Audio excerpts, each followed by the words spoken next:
Hello friends, on this video I will show you how to increase or decrease phone size or display size on Realme mobile phone. First of all, you have to go on setting, you can see here.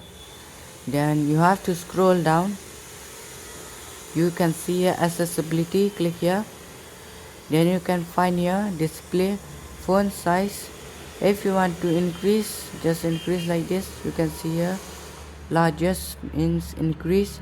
If you want to decrease, you can see here small means decrease.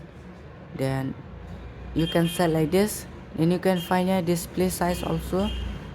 You can see here largest means increase, here small means decrease. You can set here default also means medium, like this you can set. Then if you like the video, please like the video and subscribe the channel, and thanks for watching. Bye bye.